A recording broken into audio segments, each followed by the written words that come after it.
bienvenidos todos a la casa del Señor. Bienvenido el Padre, Hijo y Espíritu Santo en medio nuestro, que se está moviendo desde el principio de la clase. Hubo una oración bien poderosa donde yo pude sentir la presencia de Dios y pude gozarme de su presencia. Antes de abrir estos libros, quiero que se ponga de pie. Vamos a orar para poner esta clase en las manos del Señor. Señor Jesús, en esta mañana, en tus manos, Señor, yo pongo esta clase. Y delante de tu presencia me presento con un corazón contrito y humillado. A que seas tú bendiciendo, Señor, mi vida, guiando mis pensamientos y mi corazón. Guiando, Señor, a este pueblo, Señor. Que seas tú, Señor, ayudándolos. Abra nuestros oídos, nuestras mentes y nuestros corazones para poder oír esta palabra, atesorar esta palabra y guardarla en nuestros corazones. Tu palabra, Señor. Amén, Jesús. Amén. Amén.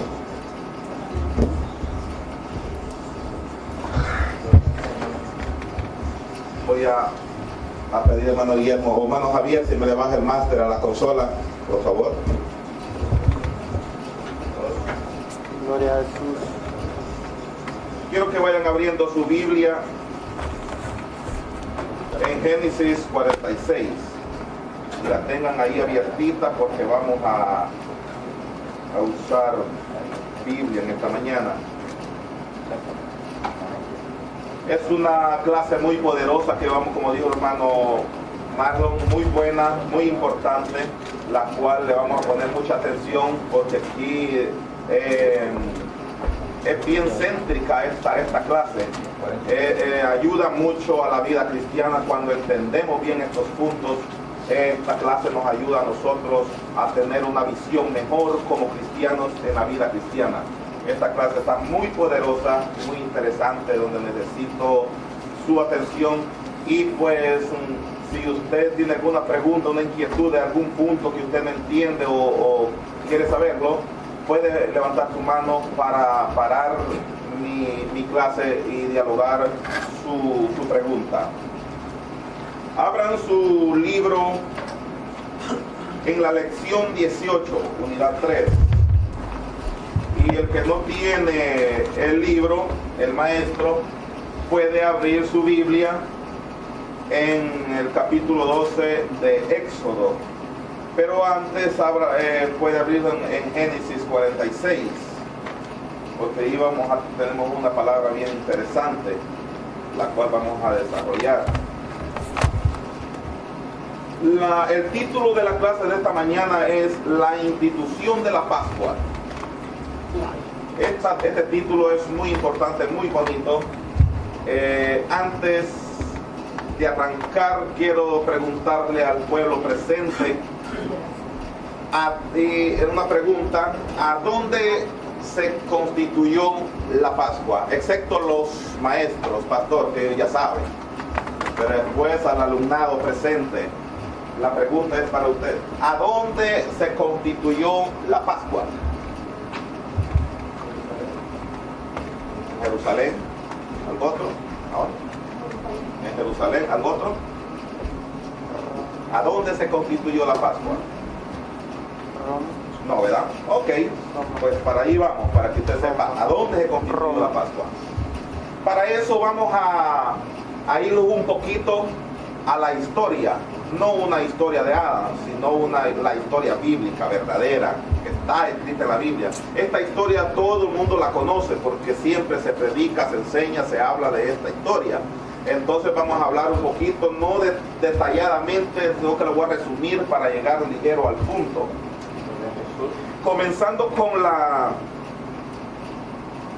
promesa que Dios le hizo a Abraham, que él iba a bendecir, que él iba a dar prole o familia a él, y de parte de él, por esa bendición, iban a ser benditas o bendecidas todas las familias de la tierra. No está hablando solo su familia, ni las familias de su descendencia, sino todas las familias, abarcando las de nosotros. Esa promesa está vigente, está viva, está activa hasta hoy. Nuestras familias son bendecidas de parte de Dios por aquella promesa. Hace unos 3.000 o más de años que 3.000 años por eso más o menos, que Dios le dio esa promesa a Abraham. Y por esa promesa Dios los sacó de la tierra Ur de los Caldeos a la tierra prometida, a la tierra Canaán. Esa promesa Dios le hizo que su descendencia, su familia, iba a ser una nación grande, un pueblo grande, iba a ser iba a estar, o lo iba a meter o a insertar o a sentar en una tierra que fluía leche y miel, una tierra muy poderosa, muy buena, que es la tierra de Canaán.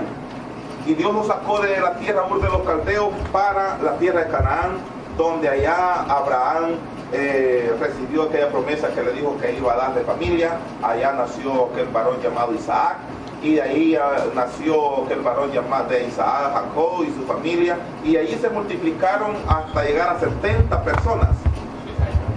Entonces, aquí se puede como hacer una pregunta o pensar en una pregunta. Si ya Dios lo había metido a la tierra prometida, porque ahí hay una salida de esos 70 para Egipto.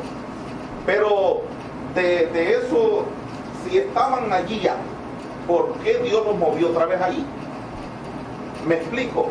Esa razón por qué Dios movió estos 70 de la tierra prometida, donde ya estaban, donde Dios le había prometido que estuviesen, los saca para Egipto. En ese tiempo se estaba desarrollando una hambruna.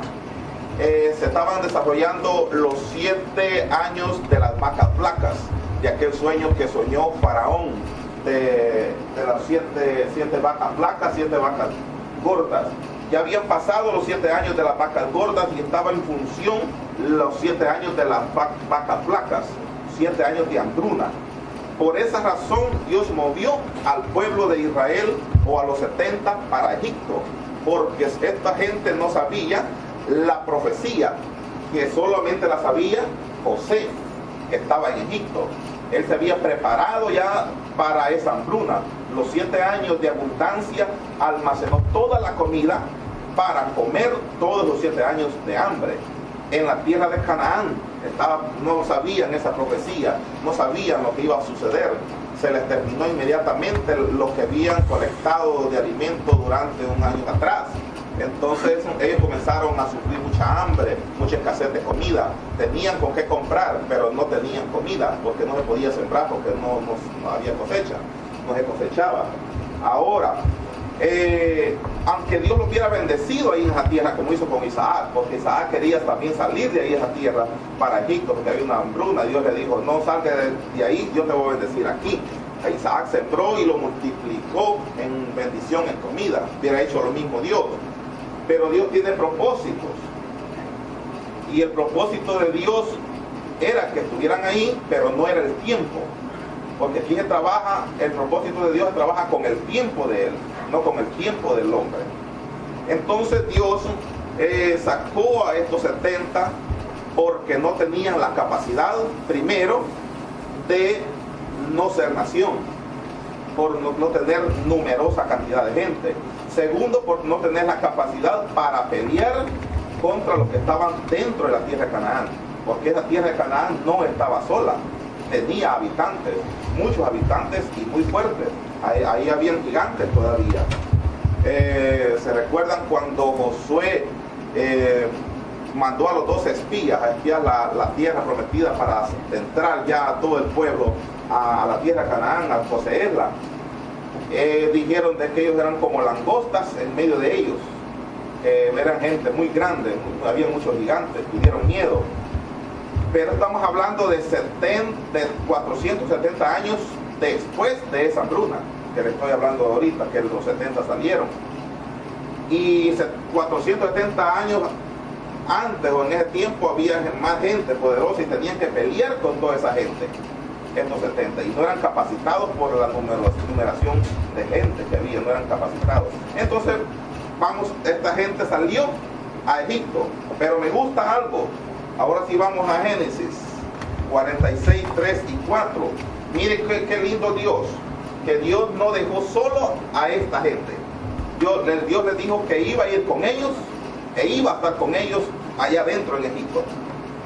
Ya lo tienen, 46, 3 y 4. Y dijo, yo soy Dios, el Dios de tu padre. No temas de de descender a Egipto, porque allí yo haré de ti una gran nación. Yo descenderé contigo a Egipto, y yo también te haré volver a la mano de José, y la mano de José cerrará tus ojos. Ahí está la promesa de Dios, que iba a estar con ellos, iba a ir con ellos a Egipto, iba a entrar con ellos a Egipto y iba a estar con ellos en Egipto, y de ahí los iba a multiplicar. Estando este pueblo, o entrando este pueblo a Egipto, moraron en una tierra más buena de Egipto. La tierra mejor le dio Faraón a este pueblo, que era amigo de José, y ahí se hizo amigo de Jacob también, este Faraón que estaba en ese tiempo de turno, y le dio la mejor tierra, la cual se llamaba la tierra, una parte de Gosén, y la otra palabra es Ramesés. Las dos palabras quieren decir lo mismo. Ramesés es en idioma egipcio, y Gosén es en idioma hebreo, pero quieres hablar de la misma tierra, que es una tierra buena, productiva. Allí se pobló esta gente, y comenzaron a crecer, a numerarse, a bendecir a Dios en monetario, y en lo mismo también en número de gente. Cuando este faraón, amigo de José, murió, entró otro que no conocía a José ni a su familia. Entonces comenzó como a sentir un poco de celo. Conforme los años fueron pasando, el número de gente de los israelitas comenzó a crecer, y comenzó este faraón a sentir envidia. Oigan la palabra envidia. De la palabra envidia vienen muchas cosas bien malas. Vienen los pleitos, las guerras, muchas cosas malas.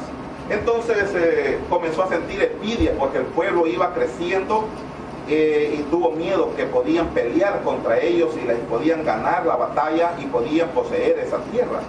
Tuvo miedo Faraón. Entonces vino Faraón y los esclavizó, y cuando los esclavizó ya no trabajaban para sí mismos los israelitas, sino que trabajaban para Faraón. Entonces vinieron ellos, comenzó a disminuir su riqueza, los de Egipto, y comenzaron, los de Israel, perdón, y comenzó a faltarles ya su comida, su riqueza, porque ya no trabajaban para sí, sino que solo para Faraón. Lo que Faraón les daba nada más era un poquito de comida para su sustento diario. Entonces al sentirse ellos ya con problemas económicos, comenzaron a quejarse de aquella promesa que Dios les dijo que iba a estar con ellos y los iba a bendecir. Comenzaron a decir el Señor, pero tú nos prometiste esto, nos prometiste esto otro, y no los estás cumpliendo. Este hombre los está esclavizando, nos está castigando, y no es posible. Y comenzó a enumerarse la queja de los israelitas hacia Dios, y Dios escuchó su súplica, y comenzó Dios a preparar el terreno para sacarlos de Egipto. Pero todo comenzó por la envidia de Faraón. Y es en Egipto donde se establece la Pascua. Unos me dijeron que era en Jerusalén, pero es en Egipto donde se funda la Pascua. Es allí donde comienza el movimiento de la Pascua para sacar al pueblo de Israel. Al saber que es allí donde se funda la Pascua, vamos a ver el punto. Vamos a desarrollar la clase, vamos a ir a la clase. Ya vimos lo que es la institución de la Pascua, dónde se funda. Y vamos a ver los propósitos de la Pascua, por qué Dios hizo todo este movimiento. Ya vimos dónde se fundó, por qué, porque estaba el pueblo de Dios esclavizado, porque no era la tierra que Dios quería que estuvieran los israelitas, porque la promesa de Dios era sacarlos o entrarlos a la tierra prometida, que ellos la poseyeran. Ahora bien, vamos directamente al punto número 1, la Pascua. ¿Qué significa la Pascua? ¿Alguno se ha preguntado qué significa la Pascua? ¿No? Ok. La Pascua significa paso o pasar. Eso significa la Pascua, paso o pasar. Ahora, el propósito de la Pascua. El propósito de la Pascua es liberar al pueblo de Israel esclavizado en Egipto, o liberación del pueblo de Dios de la esclavitud. Eso es el propósito de la Pascua. Ahora vamos a leer un poquito, porque aquí dice el inciso A, instrucciones para la Pascua. Vamos a ver las instrucciones que Dios da para hacer la Pascua. Dios le había dado a Moisés y a Aarón instrucciones claras respecto a los preparativos que había de hacer el pueblo antes de la Pascua. Moisés reunió a los ancianos e hizo ante ellos una declaración. Los ancianos debían escoger los corderos pascuales para que cada familia los sacrificara según la instrucción que recibieran de ellos. Deberían aplicar la sangre del cordero en la parte superior y en los lados del marco de las puertas. La presencia de esa sangre sería la que salvaría a los habitantes de cada casa del juicio que Dios estaba a punto de derramar sobre Egipto. Es probable que el heridor que se menciona en el versículo 23 fuera un ángel del Señor enviado a cumplir su voluntad. Es probable, no es seguro, que este ángel haya sido de Dios. Ahora bien, Moisés reúne a toda la congregación para explicarles, y separa a los ancianos de la congregación para que los ancianos de la congregación se encargaran de escoger los corderos que iban a ser sacrificados. Corderos sin defecto, sin ninguna herida, sin ninguna patita, sin ningún ojo, que estuviera todo completito, todos bien sanitos, bien vacunos. Entonces de eso se encargaban los sacerdotes, que tuvieran perfectos los corderos, y ellos se encargaron de eso. Cuando llegó el día de hacer el sacrificio, esto se le fue repartido a cada familia un cordero, por cada familia. Y si la familia era pequeña, no era suficiente para comer todo ese cordero, esa carne, compartía con el vecino que estaba a su lado, bien a la derecha o izquierda, pero compartía, porque ese cordero tenía que ser comido en ese mismo día, no tenía que sobrar nada. Entonces, pero si alguna familia era pequeña, pero el otro les gustaba mucho comer, a eso si era pequeña la familia, pero se lograba comer todo el cordero. Eso no compartía. Aleluya. Entonces, pero aquí vemos que cuando es sacrificado estos animalitos, la sangre de esos corderos es recibida, en un lebrillo o en un guacal, como nosotros le llamamos, pero la Biblia dice un lebrillo. Esa sangre se recibe en ese guacalito y con un rollo de, como dice el versículo, de hisopo. Pues aquí está en el versículo 22 del libro, y también en el versículo 22 de Éxodo, capítulo 12, ahí está también. Con ese rollo de hisopo pasan cada familia untando las paredes, o sea, los postes de las puertas, el de arriba, el de abajo, a los lados. Esa sangre es una señal para cuando pasara el ángel hiriendo o matando a los primogénitos, esa familia no fuera tocada. Entonces, pero me llama un poco la atención esta palabra hisopo. Estaba yo estudiando esta palabra hisopo. Este hisopo es una hierba que crece como un tamaño así de unos 60 centímetros, que es como canuteada, como ustedes han visto el bambú, que tiene canutos, y en cada final de canuto tiene ramitas, hojitas. Así es esta hierba, y al final de cada canuto tiene hojas, flores, echa sus frutos, pero esta hierba es bien aromática y medicinal. La usan por su aroma en las perfumerías para hacer perfumes, y lo usan también en los laboratorios médicos para hacer medicina, que es bueno para la tos, para la congestión nasal, para los bronquios, para los dolores de cabeza, para el asma. Es buena esta hierba. Solo me llamaba la atención esta hierba, y me puse ahí a buscar, gracias a Dios que hoy tenemos internet, ¿verdad? Y podemos buscar ahí más información sobre eso, y me metí ahí, y es bien interesante la información que hay de esta hierba, de este hisopo. Aquí yo puedo entender, bueno, voy a dejarlo ahí. Ahora bien, la sangre que se untaba con este hisopo en las puertas, esa sangre era una señal para que el ángel heridor no entrara a la casa para herir a los primogénitos.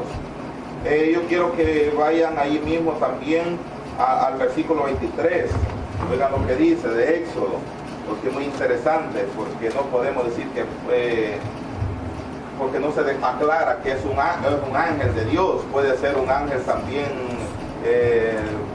demoníaco que Dios utilizó el mismo para herir a estos primogénitos, porque Dios mismo se encarga a que no entre. Y oigan lo que dice: porque Jehová pasará hiriendo a los egipcios, y cuando vea la sangre en el dintel y en los dos postes, pasará Jehová aquella puerta y no dejará entrar al heridor en vuestras casas para herir. O sea, es decir, que Dios mismo iba también con el heridor, junto con el heridor. Aquí puedes entrar, aquí no puedes entrar. Aquí si entras, aquí no pasas, por aquí estoy yo. Entonces, además de la sangre que estaba en la puerta, Dios se ponía en la puerta a proteger a esa familia, y para que este ángel heridor no entrara. Pero para que ese ángel entrara, no tenía que haber sangre en las puertas. Eso era la señal, hermano Marlon. Sí, aportando un poquito a la lección, cuando se establece la Pascua con los israelitas, eso tiene tres connotaciones teológicas. Tiene antitipo, prototipo y tipología de Cristo. O sea, cuando la sangre es untada, representa al Cordero Pascual, que en el postrer tiempo, en el tiempo de la dispensación de la gracia, iba a morir. Pero entonces, esa sangre del Cordero, con solamente el ángel verlo, es la sangre que nosotros hoy en día nos representa. Aunque no quiero llegar a la interpretación porque el hermano la tiene, pero nosotros tenemos que ver hacia nosotros, porque aquello era prototipo de lo que había de venir. O sea, lo que se estaba estableciendo ahí era tiempo de amargura, pero tiempo de regocijo y de fiesta, porque la Pascua significa amargura para aquellos que tuvieron la muerte de los primogénitos y gozo de liberación para el pueblo de Egipto, para el pueblo de Israel en Egipto. Entonces esa sangre tiene una connotación tipológica en el tiempo actual. Amén. Solo para aportar un poquito. Amén. Gracias, hermano Marlon. Sí, adelantó un poquito ahí, pero vamos a terminar lo que es este punto para irnos o venirnos al tiempo de hoy, porque estamos en el tiempo pasado. Amén. Y después vamos a venirnos a volar para el tiempo presente. En el inciso A y el inciso C van enlazados los dos, porque aquí habla también de lo mismo, que el heridor. Vamos a leer un poquito del inciso C. A medianoche, tal como Dios les había dicho, el heridor recorrió Egipto. Sin la protección de la sangre, el hogar de cada egipcio quedó a merced de la ira de Dios. La muerte descendió sobre todas las casas del país, desde el palacio hasta la mazmorra, o hasta el ranchito, como te lo llamamos. Hasta ahí Dios descendió. No quedó una sola casa que el heridor no pasara revisando si tenía esa sangre, porque en todas las sangres, en todas las casas, en todas las puertas había esa sangre. En Israel, en los israelitas, pero en los egipcios no había nada, porque no sabían esta profecía, no sabían lo que iba a pasar, entonces estaban ellos desprevenidos. En todos los palacios y mazmorras o ranchos, como llamamos, adentró el ángel a volarle la cabeza a los primogénitos, a los varones primogénitos de cada familia. Ahora bien, dejando hasta ahí ese puntito, quiero que miremos el punto, el inciso B, la observación de la Pascua en el futuro. También vamos a leer otro poquito para tener una idea, luego desarrollamos a fondo este tema. Las nuevas generaciones de israelitas debían observar el día del sacrificio de la Pascua. Esta cena pascual conmemoraba la gracia y el poder de Dios, que los había rescatado de la esclavitud y los había librado de la muerte. Su respuesta a esta instrucción fue muy adecuada. Entonces el pueblo se inclinó y adoró. Oigan bien esto bonito. Ahora sí, vámonos para el tiempo futuro. Fíjense que la Pascua en aquel entonces es sombra o figura de lo que iba a pasar hoy en el futuro, porque Dios estaba haciendo esa sombra para ir enfocando qué es lo que iba a hacer allá en el futuro. Él estaba formando la figura, la forma, como Dios iba a trabajar en el tiempo actual, o en estos tiempos, en el tiempo de la gracia, mejor dicho. Ahora, estos corderos pascuales que estos sacerdotes eligieron, ya con Jesús sucede algo similar. No es un ser humano que escoge ese cordero pascual, es el mismo Dios como sacerdote o sumo sacerdote que elige ese cordero pascual.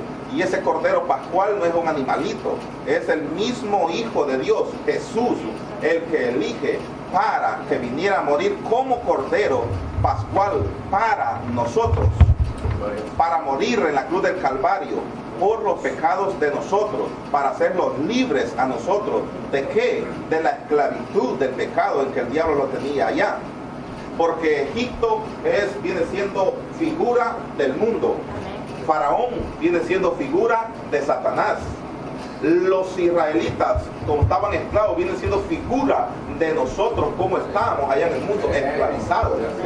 Entonces, ¿qué es lo que vino a ser la sangre de ese cordero pascual llamado Jesús? Esa sangre fue derramada en la tierra. La tierra viene siendo como un lebrillo que recibió esa sangre, para que esa sangre fuera untada no en el dintel de las puertas de nuestras casas, sino en el marco, en el corazón, de nuestro corazón. Fue nuestro corazón, el dintel, el marco de la puerta de nuestro corazón fue untada con la sangre de Jesús. ¿Para qué? Para protección de nosotros. Porque así como aquel ángel que no se declara si fue ángel de Dios o un ángel de Satanás, ese ángel ahora se puede pensar de que es un ángel, ahora en día, es un ángel del diablo que anda queriendo de entrar a la puerta de nuestra familia o en nuestro corazón para matarnos, para herirnos, para dañarlos. Viene ahora pero ¿qué viene a suceder? Cuando este ángel quiere de entrar a la familia, a herirnos, a matarnos, a hacernos daño, ahí está esa sangre. Al ver esa sangre, ese se sorprende y dice, ahí hay algo que no me deja de entrar. Pero en cuanto él insiste de entrar, viene Dios y se pone enfrente de él, protegiéndolos a nosotros. Porque ahora nosotros ya somos parte de Israel, somos como los israelitas, protegidos por Dios.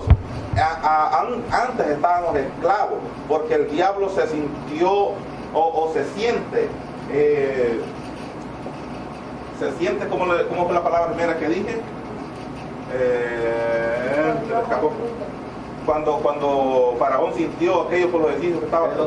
¿Ah? ¿Celos? Sí, celos. Vienen siendo celos y la otra palabra. Envidia. Sintió envidia y celos también se puede incluir por la iglesia que está creciendo. El diablo tiene miedo porque cuando la iglesia crece en numeración y en poder de Dios, el diablo tiembla, tiene miedo que vaya a ser destruido, yendo un poco atrás a los tiempos primitivos. La iglesia estaba esclavizada porque hay mucha persecución, pero vino un tiempo que la iglesia creció en numeración y en poder. Entonces estaba el gobierno romano gobernando en todo el mundo. Entonces vino la iglesia, desbarrancó ese poder romano y se puso la iglesia como líder del mundo. Entonces se entronó. Entonces el diablo quedó derrotado. Entonces, pero poco a poco la iglesia como que se llenó un poco de orgullo y fue decayendo hasta que el diablo otra vez se volvió a entronar. Desbarrancó la iglesia que estaba entronada como gobernante. Ahora en día la iglesia está levantando otra vez con poder y el diablo tiene envidia, celos de que la iglesia otra vez lo vaya a destronar y lo quiere otra vez esclavizar a nosotros. Pero la protección que hay en nosotros no nos deja que nosotros estemos esclavizados otra vez.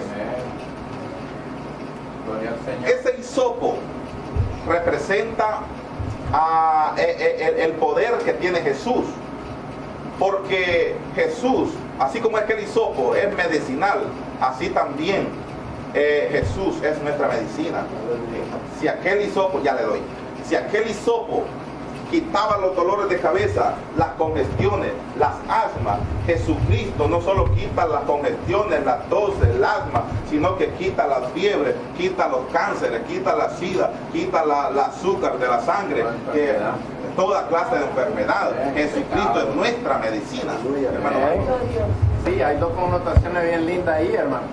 Y es que el hisopo era de procedencia humana, crecía de la tierra.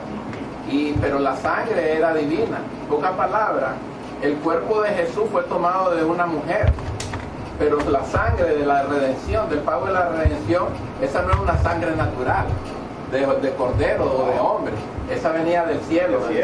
El remedio para nuestros pecados viene del cielo.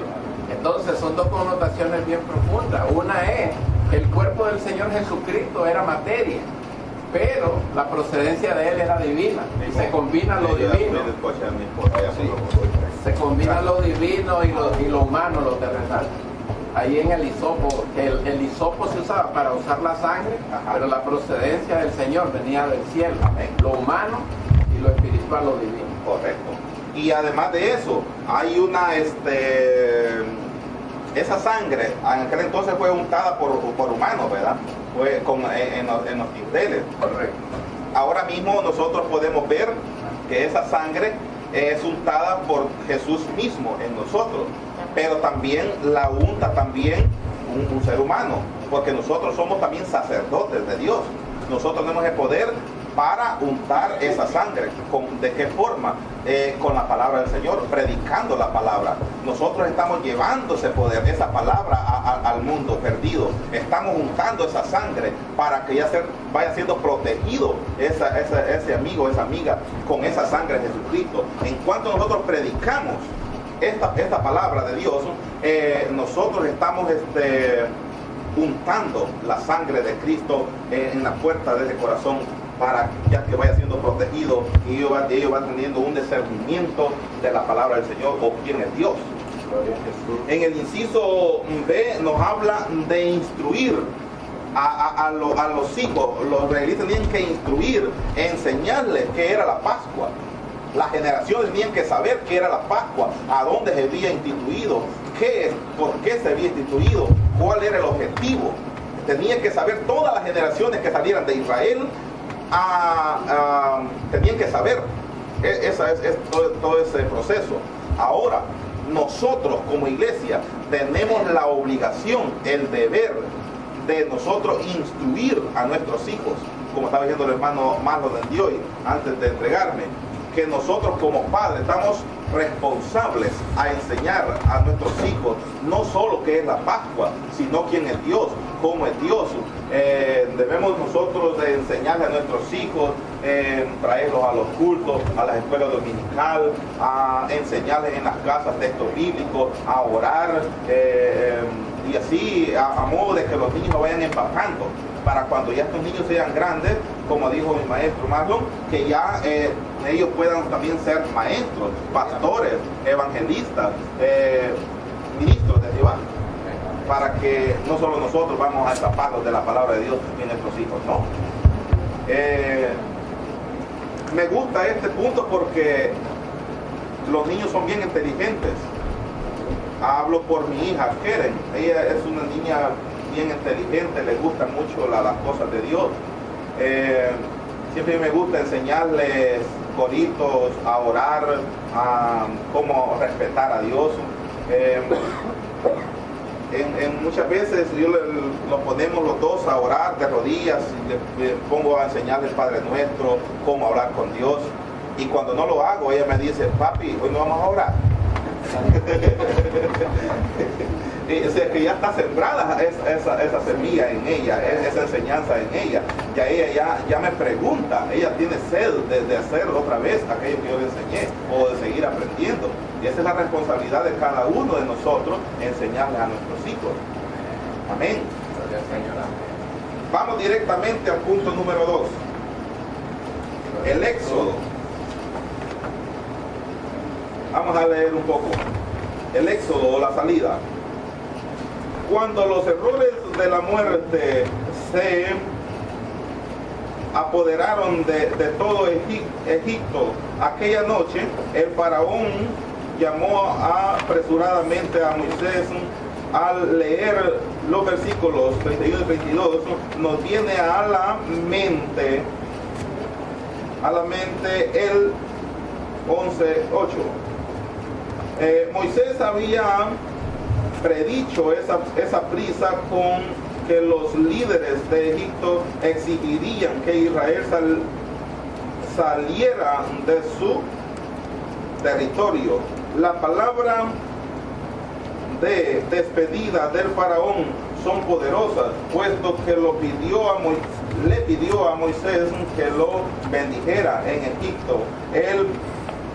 El faraón era como un dios, y sin embargo pedía una bendición de Dios de Moisés.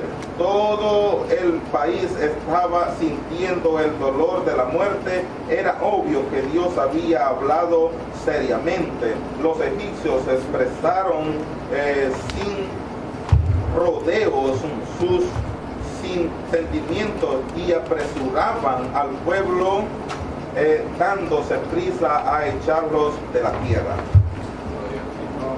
Cuando el pueblo de Israel salió, que ya habían hecho la Pascua, salió de Egipto, que ya habían comido la Pascua, tuvieron que comerlo a prisa, porque el versículo 11 del capítulo 12, oiga lo que dice: y lo comeréis así, ceñidos vuestros lomos, vuestros calzados en vuestros pies y vuestro bordón en vuestras manos, y lo comeréis apresuradamente, es la Pascua de Jehová.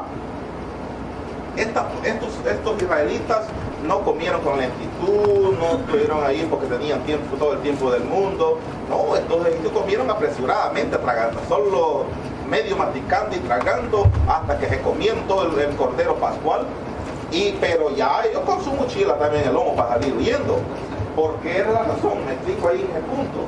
Porque Faraón y todo el pueblo de Egipto estaba dolido porque habían sido muertos todos sus primogénitos. Estaban llorando con el corazón contrito de tanto sufrimiento al ver a sus hijos muertos. Pero Dios sabía que en cuanto les iba a pasar un poquito ese dolor, ellos iban a reaccionar. Y no iban a reaccionar para bien, sino que ellos iban a desquitar con el pueblo de Israel, porque sabían que de allí dependía el mal para ellos. Y por eso Dios les dice que se pongan los cintos y todo lo que tenían en mano enmaletado, y en cuanto terminaran de comer, que arrancaran camino. Porque en cuanto estos egipcios iban a reaccionar, les iban a dar. Y no iban a ir con todo. Por eso dice allí en este pasaje que acabamos de leer, que los egipcios les apremiaban que salieran rápido, porque ya no querían que estuvieran más ahí, les hacían estorbo, por la razón de que por la estancia de ellos ahí, le venían todas estas maldiciones a ellos. Ahora podemos trasladarlo a este tiempo. Nosotros, ahora en día, nosotros somos perseguidos por Satanás. Él está enojado porque nosotros somos oradores de Dios, somos pueblo de Dios, somos la iglesia amada de Dios, pueblo santo, escogidos, reales sacerdocios, reales sacerdotes. Entonces el diablo tiene esa envidia por nosotros. Entonces nosotros tenemos que estar siempre con nuestros lomos ceñidos. Los voy a llevar a Efesios.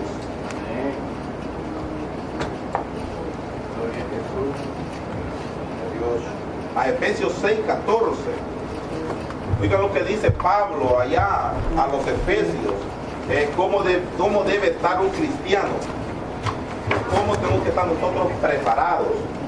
Y dice Efesios 6:14: estad pues firmes, ceñidos vuestros lomos con la verdad y vestidos con la coraza de justicia. Ceñidos vuestros lomos.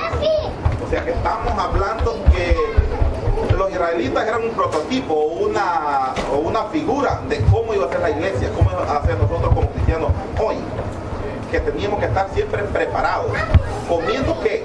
La palabra de Dios, el pan de Dios, preparados porque Cristo pronto viene a traer a su iglesia, no sabemos cuándo, y es por esa la razón que nosotros tenemos que estar siempre preparados, nunca descuidados, nunca desaprevenidos. Siempre nosotros ceñidos con la palabra del Señor, con nuestros lomos ceñidos, con nuestros pies calzados, y siempre preparados para cualquier contingencia, nosotros irnos con Cristo. Porque estamos desaprevenidos, nos quedamos. Y esa es nuestra preocupación que debe existir en nosotros. En Lucas capítulo 12, versículo 35, ahí también nos habló Jesús. Y dice: estén ceñidos vuestros lomos y vuestras lámparas encendidas. O sea que nosotros tenemos que estar, como les dije, preparados para cualquier momento. Nosotros como cristianos no tenemos que estar descuidados. ¿Alguna pregunta aquí en este punto? ¿No lo hay? Amén. Esto es un punto muy importante a que nosotros tenemos que tener en cuenta. Todo lo que se hacía ya en aquel tiempo iba a suceder hoy, y por eso es muy interesante saber todas estas historias. De estas historias nosotros cogemos experiencias o formas como ser unos buenos cristianos. Por eso es muy importante leer la Biblia. Por eso Jesús nos manda a escudriñar sus escrituras, porque en ella nosotros tenemos la vida eterna. Porque muchos cristianos que no estudian la Biblia son muy frágiles para caer. Cualquier prueba que Satanás les pone o tentación, son remecidos por esa prueba. Y al no aguantarla, lo que hacen es huir otra vez al mundo, a Egipto, porque se sienten ellos que no pueden, porque no han leído la Escritura, no se han empapado de la palabra del Señor, no han conocido bien todavía o entendido bien el concepto o el propósito de Dios para un cristiano. Nosotros tenemos que siempre estudiar la Biblia, que sea un capítulo, un versículo, algo, pero siempre analizando esa escritura. ¿Qué Dios nos está diciendo ahí? Hay puntos bien básicos que nosotros debemos estudiar.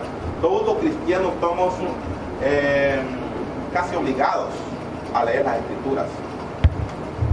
Dice, hermano, que hay algo lindo sobre cuando el Señor le da dirección al pueblo en el capítulo 12, y usted lee la historia.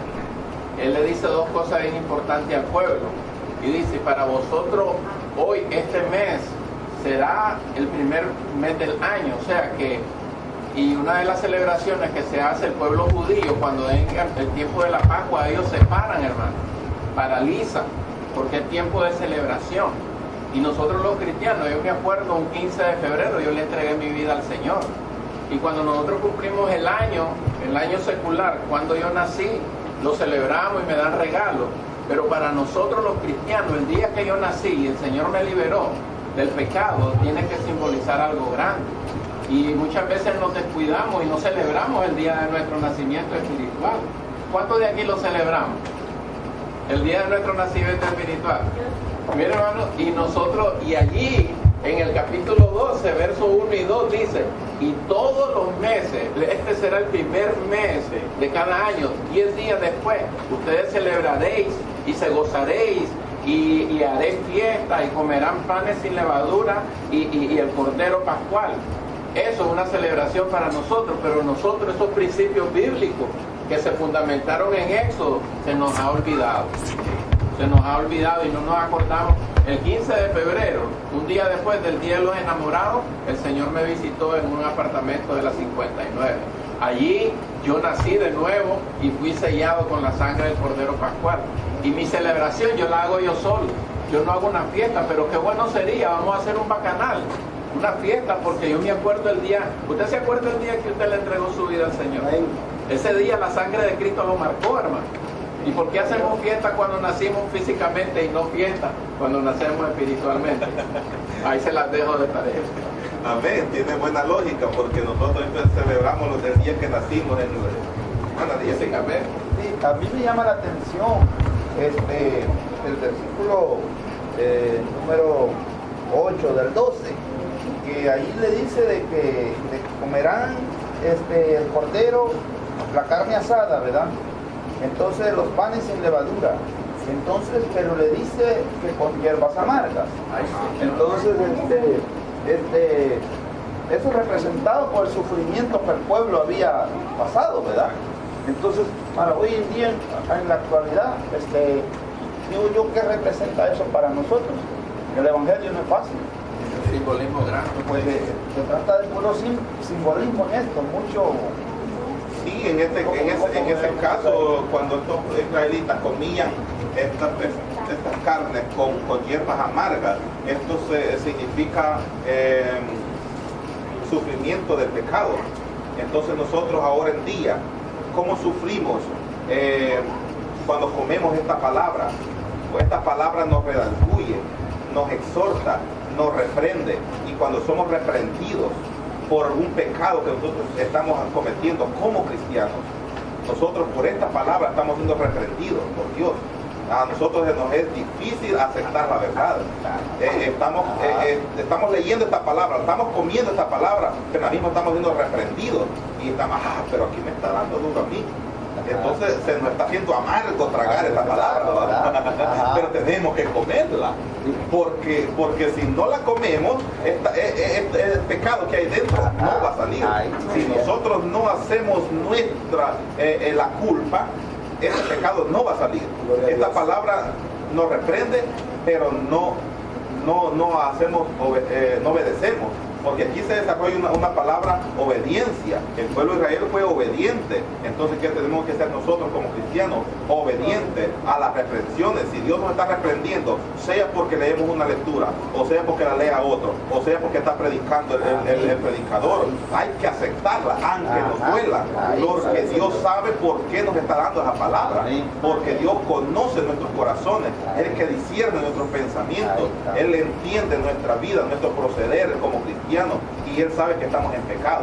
Y cuando Él está usando al predicador aquí, que esa palabra está fuerte, y uno dice, este hermano está predicando porque por mí lo está diciendo, es porque yo tengo el pecado, es porque Dios quiere que yo me despoje de ese pecado.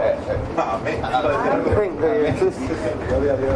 No, que la Pascua, hermano, para aquellos entonces, para el pueblo de Israel fue gozo, pero para el pueblo egipcio fue muerte. Eso es amargura. Muchas veces, hermano, para nuestro espíritu, salir del pecado, de la esclavitud del pecado, es gozo para nuestro espíritu, pero es amargura para nuestra carne. porque dejar las cosas del mundo no es fácil, hermano. Máxime cuando tú te has saboreado el mundo como tú has querido, y ese es tu placer, porque el mundo trae placer, pero el problema es los resultados y las consecuencias que dan esos placeres. Entonces hay un choque dentro de nosotros, y no solamente las hierbas amargas, sino que detrás de esa sangre hay un sufrimiento, recordando a nuestro Señor Jesucristo, que lloró lágrimas como de sangre allá en aquel monte, hermano, porque sabía que tenía que pagar el precio por todos nosotros. Cuando nosotros miramos esa sangre, cuando tomamos el vino, comemos la Santa Cena, es tiempo que nosotros nos dolamos, porque nuestro Señor Jesucristo derramó esa sangre con dolor por nosotros. Es tiempo de amargura, es tiempo de dolor, pero también tiempo de regocijo por nuestra redención. Amén. Gracias, hermano. Sorry, ya no le digo más. Esto está bien. Gracias ahí por la aportación. El inciso B. ¿Quiere decir algo, hermano Guillermo? Amén, hermano Guillermo. No, estaba viendo acá y en la clase, yo le di a hermano Rosalía, me gusta, me encanta la clase, se aprende mucho, y yo sé que cada uno tenemos que sacar algo de la esencia de este mensaje, porque esta enseñanza es un mensaje para nuestra vida actual. Si recordamos, el pueblo de Egipto tuvo muchas plagas, y 3 plagas creo que fueron las que sufrieron aún el pueblo de Israel, que estaba en la esclavitud. Pero vemos que Dios en una nomás mandó una señal para proteger a su pueblo, y fue en la última, en la muerte de los primogénitos. Él mandó a que se pusiera sangre en los dinteles de cada puerta. Entonces, como cristianos, como hijos de Dios, hay algo que Dios nos manda a cada uno de nosotros que pongamos en nuestro corazón para poder seguir vivos, porque la muerte representa para hoy en día castigo y echar al sufrimiento, al infierno, al lago de fuego.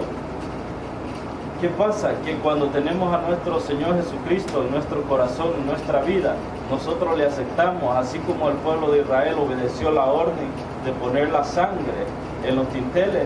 Cuando nosotros obedecemos y tenemos a nuestro Dios de nuestro favor, no moriremos, pasaremos a una vida eterna. Pero el que no tiene a Cristo pasará como los primogénitos de aquellos egipcios, que morirán e irán al fuego eterno. Gloria a Dios.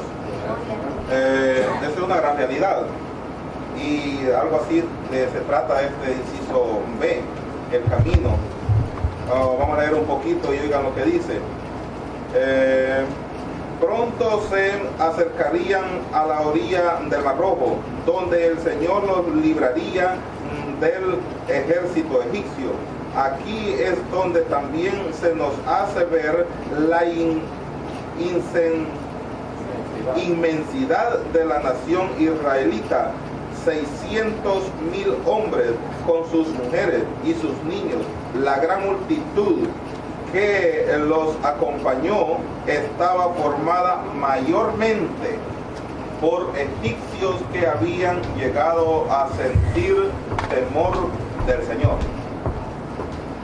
Cuando esta gente salió, aquí habla de 600,000.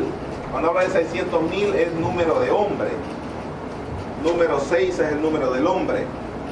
Aquí salieron 600, de 70 que entraron a Egipto, salieron 600,000 hombres y mujeres y niños de Egipto para poseer la tierra prometida. En el principio dije que los 70 no eran suficientes para ser ser suficientes para formar una nación o pelear para poseer esa tierra, pero esos 600,000 sí ya eran capacitados la generación para pelear y sacar a los amorreos, fereceos, eteos que estaban ahí en la tierra prometida, para ellos poseer y hacer suya esa tierra prometida que Dios les había dado. Entonces cruzaron esa multitud y el gran milagro que podemos ver es la cruzada del Mar Rojo, cuando se abre el Mar Rojo y pasa en seco el pueblo de Israel, donde ya tenían atrás cerquita al pueblo, al ejército de Egipto para que los iba a matar. Pero Dios como es de poderoso. Ahora en día, ¿cómo podemos aplicar nosotros en nuestra vida espiritual o a la iglesia? Nosotros, esta huida, porque nosotros nosotros estamos en este mundo, pero no somos de este mundo. Nosotros vamos de pasada. Nuestra tierra prometida es el cielo, es el reino de los cielos. Nosotros vamos para allá. En cualquier momento Jesucristo viene y nos abre no el Mar Rojo, sino los cielos para nosotros de entrar. Y no vamos a entrar unos poquitos, no vamos a entrar muchos, una gran cantidad, pero aquellos que de verdad son obedientes, que comen la palabra de verdad, que la hacen suya, que obedecen al Señor. Esa multitud representa a la multitud de la iglesia que nosotros vamos a entrar al cielo, a morar con Jesús allá. Vamos directamente al punto número 3, el recuerdo de la Pascua. Dios consideraba a Israel como su primogénito, lo cual indicaba una relación especial con él. Y a partir de aquel momento Israel consagraría a él todos los primogénitos del sexo masculino, tanto de los hombres como de los animales. Cuando María y José representaron a Jesús en el templo, según Lucas 2:22-23, estaban obedeciendo este mandamiento. Aquí nosotros, ¿cómo podemos aplicarlo a nosotros, a la iglesia? Allá el pueblo de Israel recordaba siempre esta Pascua. Hasta el día de hoy los israelitas recuerdan esta Pascua, porque ahí donde yo vivo, ahí estoy rodeado de judíos. Y hoy que pasó la Pascua, esta gente todas las semanas no trabajó, a esa gente la miraba yo alborotada para lado y lado, salían de una iglesia que está ahí, no sé, la 34, salían de ahí, entraban, y como ahí tienen una como fábrica de comida, creo yo, ahí donde yo vivo, ahí tenían abierta la puerta y tenían una mesa como de aquí a allá, llenita de comida y de puro vino. Estaban conmemorando la Pascua, y estaba aquel montón de judíos, solo de los barbudos y de los meros rabinos, porque toda la gente copetuda estaba nomás ahí, de verdad, conmemorando la Pascua. Ahora, ¿cómo nosotros podemos conmemorarla? Como dijo el hermano Marlon, ahora nosotros la conmemoramos esta Pascua con la Santa Cena. Nosotros estamos bebiendo la sangre de Jesús, comiendo el cuerpo de Jesús por el símbolo del pan y del vino que nosotros tomamos. Nosotros estamos recordando lo que Jesús hizo por nosotros, ese sacrificio que Él hizo por nosotros en la cruz del Calvario. Ahora nosotros todos los meses estamos recordando nosotros esta Santa Cena. Ellos antes, todos antes de esta Pascua, se inclinaban a Dios a adorar. ¿Qué hacemos nosotros ahora en la iglesia? Una semana antes de tomar la Santa Cena, nosotros se da aquí ayunar, una semana de oración, una semana de ayuno para ayunar, para cuando llegamos al punto de tomar la Santa Cena, nosotros ya estamos regocijados, estamos nosotros entregados a Dios. Muchas veces no hacemos caso a estos llamados a ayunar. El ayuno es muy importante. Se nos da una semana antes para ayunar, para cuando venga la Santa Cena, nosotros estamos bien ayunados, bien preparados con Dios. Hermana Irma. Porque para nosotros la Pascua no es un día específico, sino es Cristo en nuestro corazón. Ya Él es nuestra Pascua. Ya Él. Por eso nosotros tenemos que vivir en gozo, regocijados en Él en todo momento. Amén. Porque Él es nuestra Pascua. Bendito Dios. Correcto. Es así.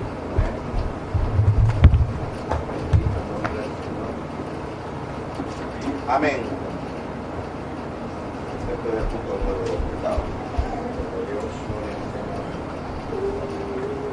Aquí hay una pregunta. ¿Qué significa que alguien sea consagrado a Dios? Vamos a leer un poquito y dice, en el Éxodo, esta palabra denotaba que algo o alguien era apartado especialmente para el servicio a Dios. Hoy, todos los creyentes hemos sido llamados a esa consagración, puesto que somos parte de un sacerdocio santo. Antes todos eran escogidos o separados para el sacerdocio. Ahora nosotros también somos sacerdotes, reyes para Dios. Dios nos ha hecho reyes y sacerdotes a nosotros.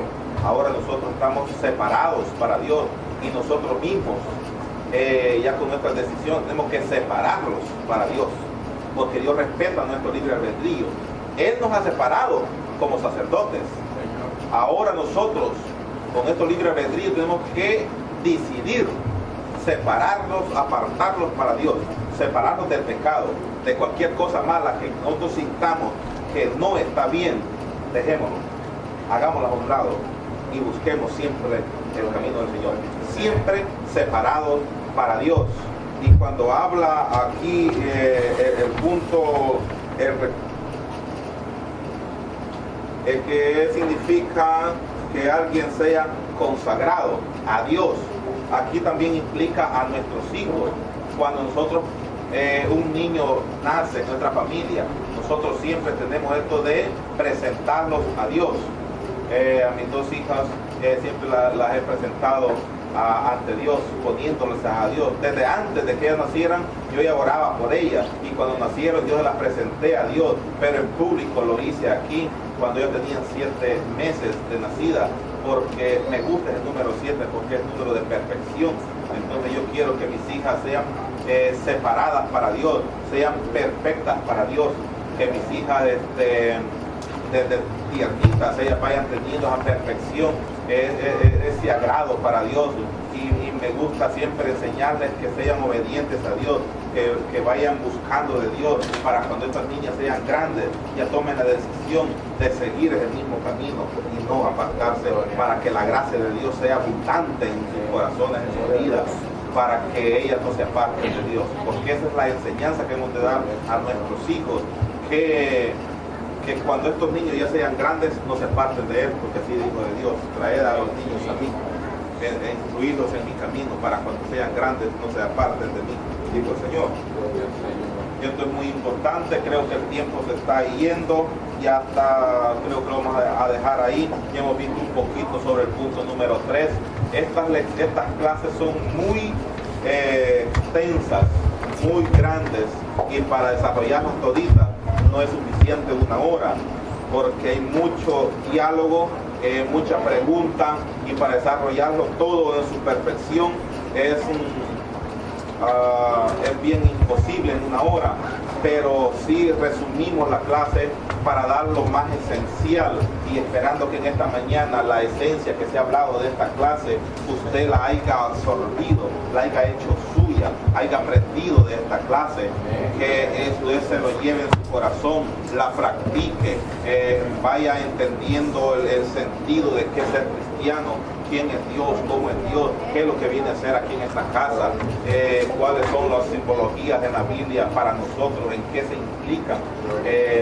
Esto es muy importante, y como cristiano, como consejo en esta mañana, yo a ustedes y a mí mismo, yo les digo, sigamos adelante, no desmayemos, no dejemos que el heridor entre a nuestra familia, siempre estemos con que esa sangre que está en nuestro corazón no se borre, siempre estar recargando esa sangre, porque la sangre de Jesús todavía está viva, todavía está fresca. Hay que seguir untando. Si esa sangre se está borrando, pasémosle otra vez el hisopo ahí para que quede bien teñida esa puerta, para que el enemigo no entre y nos hiera, para que no hiera a nuestra familia, a nuestros hijos, a nuestra esposa, a nuestro esposo, así sucesivamente. Mantener protegida a la familia con nuestras oraciones, con nuestra entrega al Señor, con nuestra búsqueda, con nuestra obediencia.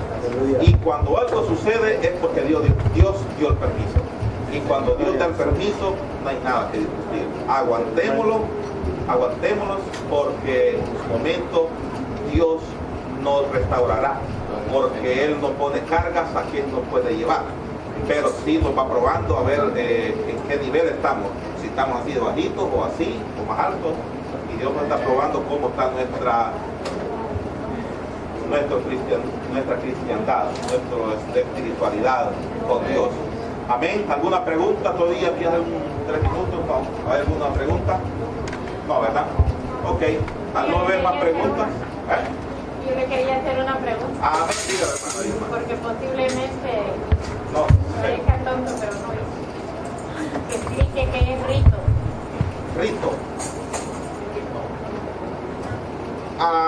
El rito, no te lo voy a dejar con los manos, que ya no lo voy a explicar por bien. Sí tengo una idea que es un rito, pero ya no lo voy a explicar muy bien. A lo mejor el hermano Mano tiene una mejor... Sí, no, es fácil, es una pregunta simple. Rito es algo que se acostumbra, que alguien lo puede acostumbrar, es algo que se estableció, puede ser por un pueblo, por una nación, por familia. Se hace por costumbre, ese es un rito. Entonces, la institución de la Pascua no era un rito, aunque se puede nombrar como rito, pero era una costumbre que traía una simbología espiritual. En el caso de nosotros, cuando hacemos la Santa Cena, la Santa Cena la conocemos como un sacramento. Es algo sagrado para nosotros, establecido por Dios. Pero no es un rito, sino es un establecimiento ya por Dios. ¿Por qué nosotros nos reunimos en la casa de oración?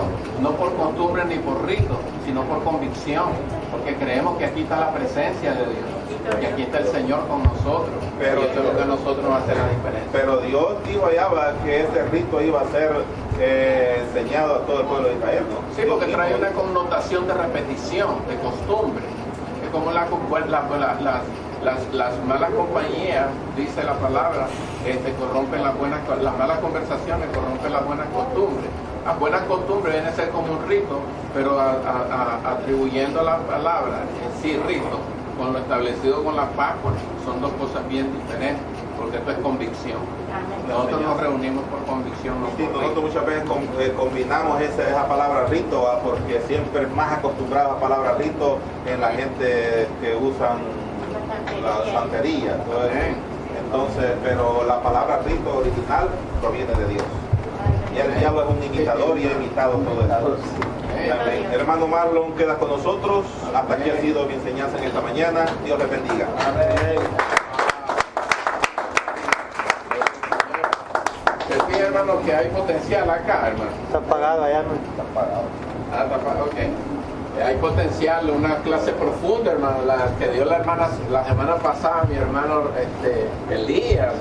Hoy esta clase es profunda, tiene mucho simbolismo, mucho prototipo, antitipo, simbología, hay establecimiento de lo presente, de lo antiguo.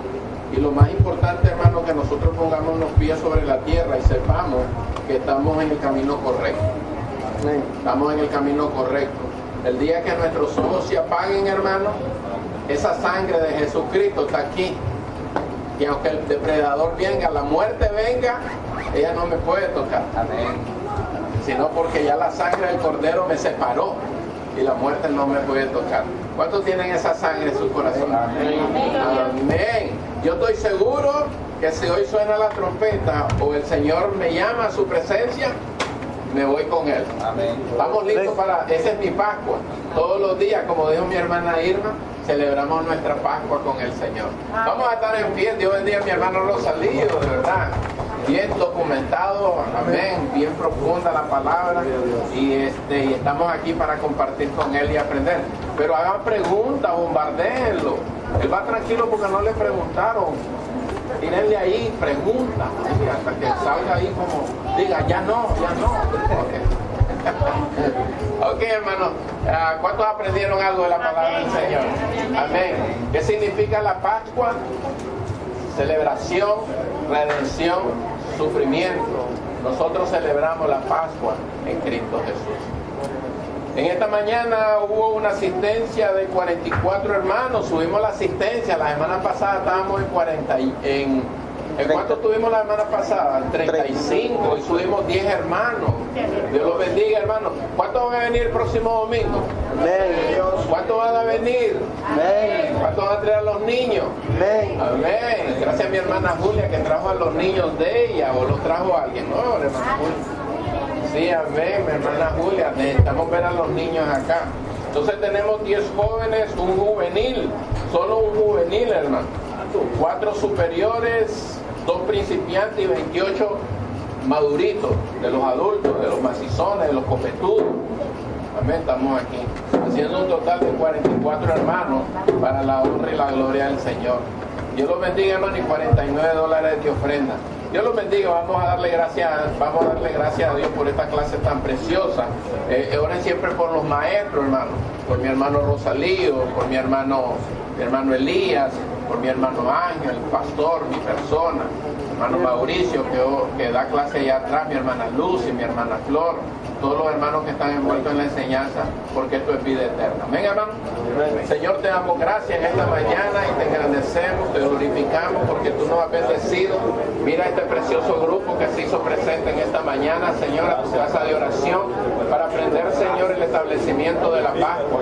La Pascua significa Jesús, mi Pascua es Jesús. Gracias, Señor Jesús, por dar tu vida, por derramar tu sangre por mi vida, por la de mis hijos, por las nuevas generaciones y aquellas generaciones que han pasado, Señor, a la eternidad, porque tú eres nuestro fundamento, nuestra fe, Señor. Bendice a cada uno de mis hermanos, mis hermanas, Señor, y si hay alguna duda en ellos, Padre Santo, que sea tu Espíritu Santo revelándosele a ellos, Señor, ya que tú eres el que todo lo sabe, Señor. Bendice a este grupo hermoso. Gracias por escuela dominical, gracias por los cantores, Señor, gracias por mis hermanos, Señor, que estuvimos todos acá, Señor, adorando tu nombre y bendiciendo tu nombre, y que seas tú glorificado. Ahora te suplicamos que tú nos bendigas, Señor, y nos despidas en el nombre del Padre, del Hijo y del Espíritu Santo. Amén. Y el pueblo de Dios dice amén. A la parte de atrás hay un buen refrigerio. Aleluya.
sus tiernas manos. Él me acarició,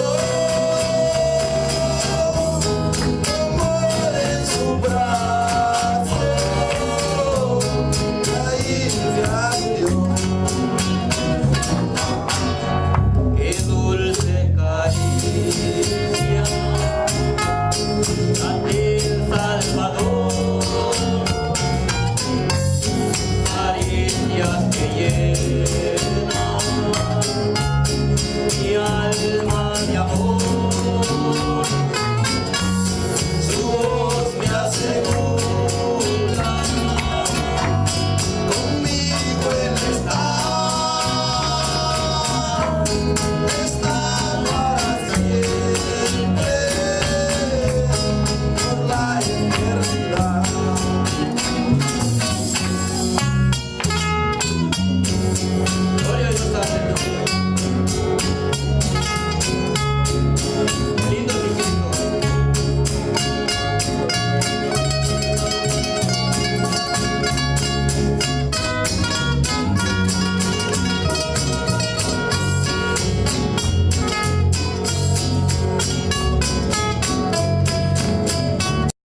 De ahí Dios te va a bendecir aquí.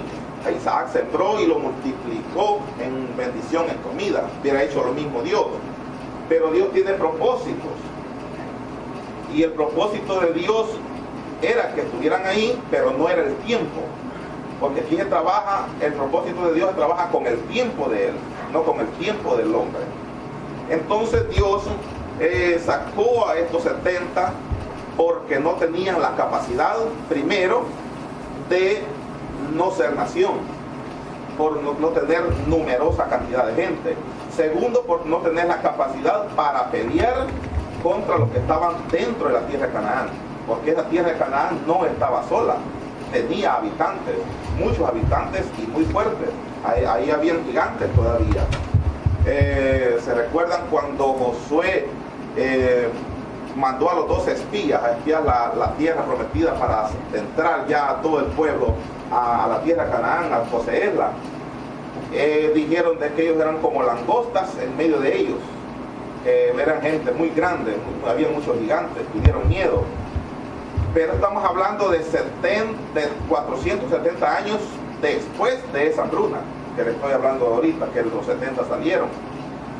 Y 470 años antes o en ese tiempo había más gente poderosa y tenían que pelear con toda esa gente, estos 70, y no eran capacitados por la numeración de gente que había, no eran capacitados. Entonces, esta gente salió a Egipto, pero me gusta algo. Ahora sí vamos a Génesis 46, 3 y 4. Mire qué lindo Dios, que Dios no dejó solo a esta gente. Dios les dijo que iba a ir con ellos e iba a estar con ellos allá adentro en Egipto. Ya lo tienen, 46, 3 y 4. Y dijo: yo soy Dios, el Dios de tu padre. No temas de descender a Egipto, porque allí yo haré de ti una gran nación. Yo descenderé contigo a Egipto, y yo también te haré volver a la mano de José, y la mano de José cerrará tus ojos. Ahí está la promesa de Dios, que iba a estar con ellos. iba a ir con ellos a Egipto, iba a entrar con ellos a Egipto y iba a estar con ellos en Egipto, y de ahí los iba a multiplicar. Estando este pueblo, o entrando este pueblo a Egipto, moraron en una tierra más buena de Egipto, la tierra mejor le dio Faraón a este pueblo que era amigo de José, y él se hizo amigo de Jacob también, este Faraón que estaba en ese tiempo de turno, y le dio la mejor tierra, la cual se llamaba la tierra, una parte de Gosén y la otra palabra es Ramesés. Las dos palabras no está hablando solo su familia, ni las familias de su descendencia, sino todas las familias abarcando las de nosotros. Esa promesa está vigente, está viva, está activa hasta hoy. Nuestras familias son bendecidas de parte de Dios por aquella promesa. Hace unos 3.000 o más de años que 3.000 años por eso más o menos, que Dios le dio esa promesa a Abraham. Y por esa promesa Dios lo sacó de la tierra Ur de los Caldeos a la tierra prometida, a la tierra Canaán. Esa promesa Dios le hizo que su descendencia, su familia, iba a ser una nación grande, un pueblo grande, iba a estar o lo iba a meter o a insertar o a sentar en una tierra que fluía leche y miel, una tierra muy poderosa, muy buena, que es la tierra de Canaán. Y Dios lo sacó de la tierra Ur de los Caldeos para la tierra de Canaán, donde allá Abraham recibió aquella promesa que le dijo que iba a darle familia. Allá nació aquel varón llamado Isaac, y de ahí nació aquel varón llamado de Isaac, Jacob y su familia, y allí se multiplicaron hasta llegar a 70 personas. Entonces, aquí se puede como hacer una pregunta o pensar en una pregunta. Si ya Dios lo había metido a la tierra prometida, porque ahí hay una salida de esos 70 para Egipto. Pero de eso, si estaban allí ya, ¿por qué Dios los movió otra vez ahí? Me explico. Esa razón por qué Dios movió estos 70 de la tierra prometida, donde ya estaban, donde Dios le había prometido que estuviesen, los saca para Egipto. En ese tiempo se estaba desarrollando una hambruna. Se estaban desarrollando los 7 años de las vacas flacas, de aquel sueño que soñó Faraón, de las 7 vacas flacas, 7 vacas gordas. Ya habían pasado los 7 años de las vacas gordas y estaba en función los 7 años de las vacas flacas, 7 años de hambruna. Por esa razón Dios movió al pueblo de Israel o a los 70 para Egipto, porque esta gente no sabía la profecía, que solamente la sabía José, que estaba en Egipto. Él se había preparado ya para esa hambruna. Los 7 años de abundancia almacenó toda la comida para comer todos los 7 años de hambre. En la tierra de Canaán no sabían esa profecía, no sabían lo que iba a suceder. Se les terminó inmediatamente lo que habían colectado de alimento durante un año atrás. Entonces ellos comenzaron a sufrir mucha hambre, mucha escasez de comida. Tenían con qué comprar, pero no tenían comida, porque no se podía sembrar, porque no había cosecha, no se cosechaba. Ahora, aunque Dios lo hubiera bendecido ahí en esa tierra, como hizo con Isaac, porque Isaac quería también salir de ahí esa tierra para Egipto, porque había una hambruna. Dios le dijo, no salga de... Quiere decir lo mismo. Ramesés es en idioma egipcio y Gosén es en idioma hebreo, pero quieres hablar de la misma tierra, que es una tierra buena, productiva. Allí se pobló esta gente y comenzaron a crecer, a numerarse, a bendecir a Dios en monetario y en lo mismo también en número de gente. Cuando este faraón, amigo de José, murió, entró otro que no conocía a José ni a su familia. Entonces comenzó como a sentir un poco de celo. Conforme los años fueron pasando, el número de gente de los israelitas comenzó a crecer y comenzó este faraón a sentir envidia. Oigan la palabra envidia. De la palabra envidia vienen muchas cosas bien malas. Vienen los pleitos, las guerras, muchas cosas malas. Entonces comenzó a sentir envidia porque el pueblo iba creciendo y tuvo miedo que podían pelear contra ellos y les podían ganar la batalla y podían poseer esa tierra. Tuvo miedo Faraón. Entonces vino Faraón y los esclavizó. Y cuando los esclavizó, ya no trabajaban para sí mismos los israelitas, sino que trabajaban para Faraón. Entonces vinieron ellos, comenzó a disminuir su riqueza, los de Egipto, y comenzaron, no, los de Israel, perdón, y comenzó a faltarles ya su comida, su riqueza, porque ya no trabajaban para sí, sino que solo para Faraón. Lo que Faraón les daba nada más era un poquito de comida para su sustento diario. Entonces al sentirse ellos ya con problemas económicos, comenzaron a quejarse de aquella promesa que Dios les dijo que iba a estar con ellos y los iba a bendecir. Comenzaron a decir el Señor, pero tú nos prometiste esto, nos prometiste esto otro, y no los estás cumpliendo. Este hombre los está esclavizando, nos está castigando y no es posible. Y comenzó a enumerarse la queja de los israelitas hacia Dios, y Dios escuchó su súplica, y comenzó Dios a preparar el terreno para sacarlos de Egipto. Pero todo comenzó por la envidia de Faraón. Y es en Egipto donde se establece la Pascua. Unos me dijeron que era en Jerusalén, pero es en Egipto donde se funda la Pascua. Es allí donde comienza el movimiento de la Pascua para sacar al pueblo de Israel.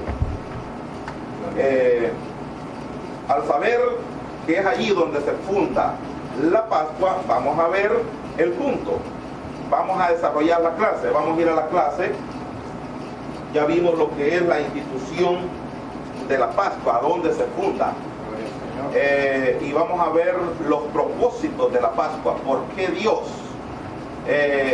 hizo todo este movimiento. Ya vimos dónde se fundó, por qué.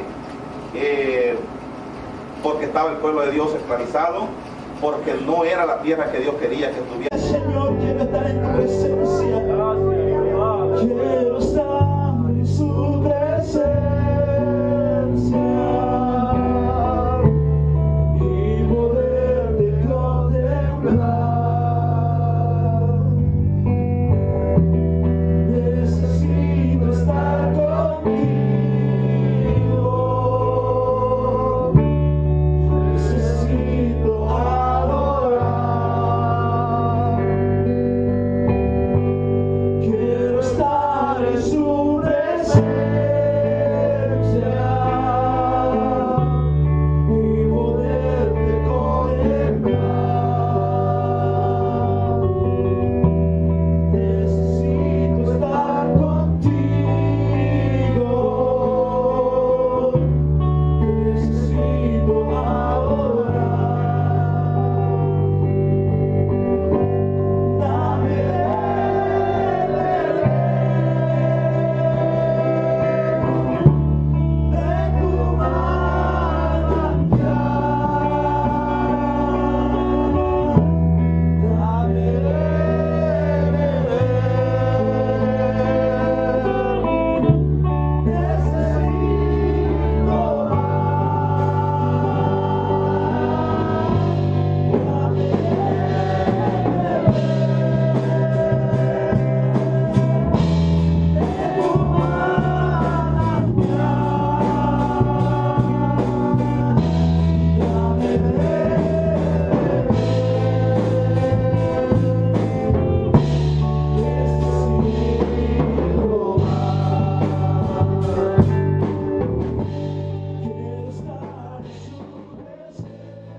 Amén. Sean bienvenidos todos a la casa del Señor. Bienvenido el Padre, Hijo y Espíritu Santo en medio nuestro, que Él se está moviendo desde el principio de la clase. Hubo una oración bien poderosa donde yo pude sentir la presencia de Dios y pude gozarme en su presencia. Antes de abrir estos libros, quiero que se pongan de pie. Vamos a orar para poner esta clase en las manos del Señor. Señor Jesús, en esta mañana, en tus manos, Señor, yo pongo esta clase. Y delante de tu presencia me presento con un corazón contrito y humillado. A que seas tú bendiciendo, Señor, mi vida, guiando mis pensamientos y mi corazón, guiando, Señor, a este pueblo, Señor. Que seas tú, Señor, ayudándolos. Abra nuestros oídos, nuestras mentes y nuestros corazones para poder oír esta palabra, atesorar esta palabra y guardarla en nuestros corazones, tu palabra, Señor. Amén, Jesús. Amén. Amén.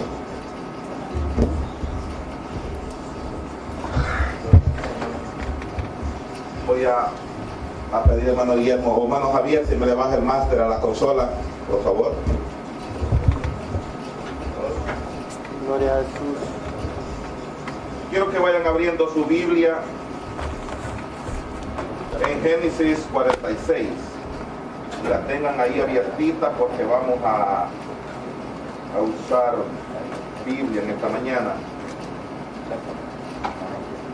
Es una clase muy poderosa que vamos, como dijo el hermano Marlon, muy buena, muy importante, la cual le vamos a poner mucha atención porque aquí es bien céntrica esta clase. Ayuda mucho a la vida cristiana cuando entendemos bien estos puntos. Esta clase nos ayuda a nosotros a tener una visión mejor como cristianos en la vida cristiana. Esta clase está muy poderosa, muy interesante, donde necesito su atención. Y pues, si usted tiene alguna pregunta, una inquietud de algún punto que usted no entiende o quiere saberlo, puede levantar su mano para parar mi clase y dialogar su pregunta. Abran su libro en la lección 18, unidad 3. Y el que no tiene el libro, el maestro, puede abrir su Biblia en el capítulo 12 de Éxodo. Pero antes puede abrirlo en Génesis 46. Porque ahí tenemos una palabra bien interesante, la cual vamos a desarrollar. El título de la clase de esta mañana es La institución de la Pascua.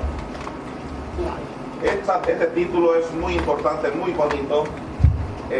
Antes de arrancar, quiero preguntarle al pueblo presente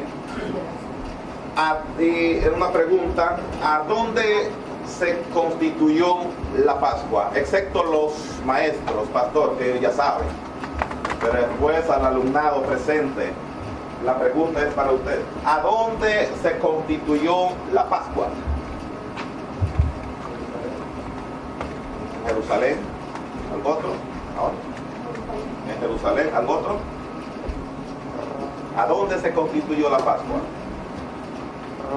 No, ¿verdad? Ok, pues para ahí vamos, para que usted sepa a dónde se constituyó la Pascua. Para eso vamos a ir un poquito a la historia, no una historia de hadas, sino la historia bíblica verdadera, que está escrita en la Biblia. Esta historia todo el mundo la conoce porque siempre se predica, se enseña, se habla de esta historia. Entonces vamos a hablar un poquito, no detalladamente, sino que lo voy a resumir para llegar ligero al punto. Comenzando con la promesa que Dios le hizo a Abraham, que él iba a bendecir, que él iba a dar prole o familia a él, y de parte de él, por esa bendición, iban a ser benditas o bendecidas todas las familias de la tierra.